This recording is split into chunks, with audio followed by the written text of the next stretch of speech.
Hi, I'm Erin Brown with Homeschool Connections. We're here today with Emily Nardozzi. Emily, great to have you here. Thank you so much. And we're here to talk about you and your classes. Tell me about the courses that you teach here at Homeschool Connections. Okay. I teach both middle school and high school math. I have 3 middle school classes that I've taught. Some of those are in recording and some of them are live. And then I'm starting to build into the high school math classes. So my highest course right now is Algebra I, and hopefully I'll be able to continue to add to that. We use the Glencoe text. The newer Glencoe is Common Core, but I just wanted to note that the Glencoe textbooks that we're using are before Common Core. So I chose that text because it's just a very traditional way of going through math. So it's kind of like, there's kind of the 2 streams of math in the homeschool families. There's kind of the Saxon, and then there's that more traditional pacing of math. And so Glencoe is kind of more the traditional way of going through the math lesson. So every lesson's its own concept and a lot of practice on that new concept. Whereas Saxon, the homework is a lot of review. So a little bit of the new and then a lot of review from the past too. So that's kind of the main difference between those 2. So yeah, I understand that Saxon kind of cycles around and around with a lot of going back. And as you said, Glencoe is more, how would you say, blocked? Yeah, a little bit. And they also have review of past lessons to kind of keep that refreshed and whatnot. But yeah, the biggest difference that I have seen is that, within that lesson, there's a lot more practice opportunity for the new concept. So students who kind of need a lot more practice of a new concept, that's kind of the route that they'll go, is kind of maybe more the Glencoe or the Forester. Okay, awesome. Yeah. So tell me the very first courses of middle and high school. By people watching, by the time you're watching, there may be more courses, so be sure to check on the catalogs. But right. Thinking about the very first courses, what are the earliest courses that you teach with Glencoe? So the first level is Glencoe. It's called Glencoe Middle School Math 1, and it's equivalent of a typical 6th grade level. Awesome. And then I've got course 2, which is typical of 7th grade, and then pre-algebra is usually what an 8th grader would take. Okay, so a student could start middle school math with you and take middle school math all the way through and then go into the high school math as well. And I'm assuming that this consistency of using the same program is really important, especially in math. It is. Yeah, it is really important. And then also when you're able to kind of travel with a teacher too, you kind of get used to their way of doing things. And you kind of can just settle into that and not have all the switching year from year. So that's kind of nice as well. And I think that's really important for math in particular, right? Yeah, absolutely. Because it can be tricky for some students.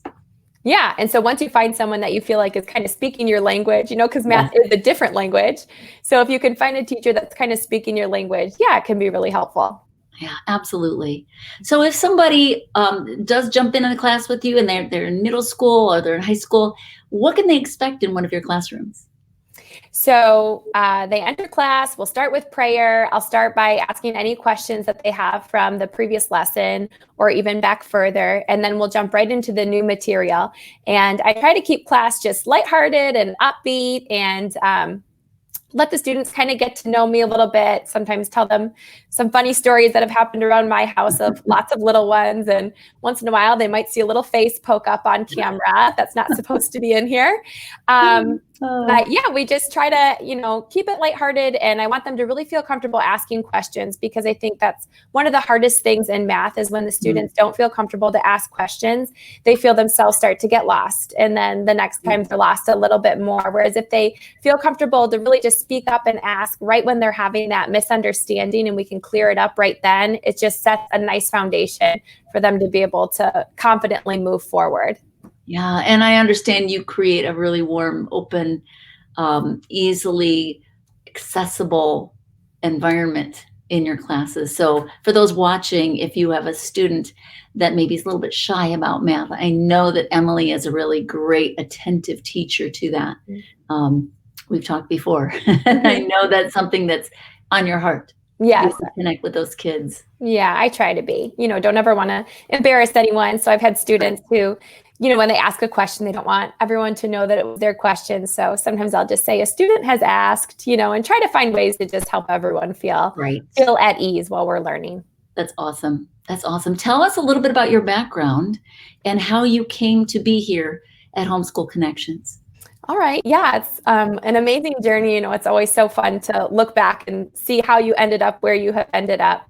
But I went to college at St. Mary's College, which is across the street from Notre Dame in Indiana. And I majored in math there and secondary education. So I got my degree there. And then after that, I wanted to do a program called Alliance for Catholic Education at Notre Dame. So it's kind of like a Teach for America program, but you're servicing Catholic schools. So I was sent to St. Petersburg, Florida, where I met the love of my life and taught in a Catholic school there. I was actually teaching fourth grade when I was placed there and graduated that program with a master's in education. Moved back to Michigan, went back to a high school to teach high school math in Ann Arbor. And then the Lord had plans to start our family very quickly after marriage, and little one after little one came very quickly. And I decided to stay home with them. And lucky for me, I was friends with Maureen Whitman's daughter, Mary, and she knew that I was going to be staying home and looking for a way to still continue to teach in some way. And she set me up with her mom, and it just worked out great. So I've been, after having my first, I've been teaching here ever since. There you go. I love how our stories smoothly happen to ways that we don't plan at first, but then it works out perfectly. It really has. Yeah, absolutely. I've been so blessed. Yeah. And I just really love too that you have that really strong educational background and knowledge and know-how in teaching with a master's degree and all that. And you've really built up your skills level at the beginning and then went out and to do that service in the classroom, even with younger kids. And then again, with older kids, you have such a wealth of experience that you're bringing here to the kids who are now in middle and high school. It's been awesome having kind of the variety. It's been nice to have the variety and then kind of bring everything that I know and just be able to try to give my best in the classroom. And you do, and it's wonderful. Tell us a little bit about you personally. What makes you tick? Is there something fun that you and your family like to do? Tell us a little something special about you. Okay, well, so we had 5 children in about 5.5 or 6 years. So when I say they came quickly, they came quick. And we had our first 2, and then we were excited to find out that our third was on the way, and we found out it was number 3 and 4. So we had twin boys, and then just were blessed with another little girl almost exactly a year ago. So we have a very busy house of 5 little ones. Our oldest is 6 now, like I said, and our youngest is about to turn 1. And it's just an uproar of a house around here most of the time with 3 boys. There's lots of forts and lots of wrestling and jumping, and things occasionally get broken, but it's okay. They're just things. So no bones yet. That's right. A lot of fun. And it's going to be many, many more wonderful years with all those kids in the home. It's fabulous. I love it. It is. They're so precious. And I think that that's probably where most of my time right now was spent, just trying to enjoy those moments with them. And, when I need a mommy break, I go for a quick run, and that's always nice. Yeah. There you go. I love it. I love it. Well, if you're watching this right now and you have a middle school student or soon to be middle school student or high school student, and you're looking for a math class that has consistency and has a really strong foundation, these are great courses. And Emily, I love what you've shared about who you are personally. It just, to me, I feel very like, oh my goodness, you're such a warm person. You're such a nice, comfortable person to learn math with. What a fabulous thing. And so thank you for being here and sharing. And if someone wants to reach out to you individually, I know that they can look in the catalog and see your recorded courses, see your live courses. What's a great way to reach out to you personally if they have a question about placing a student or a student taking your courses?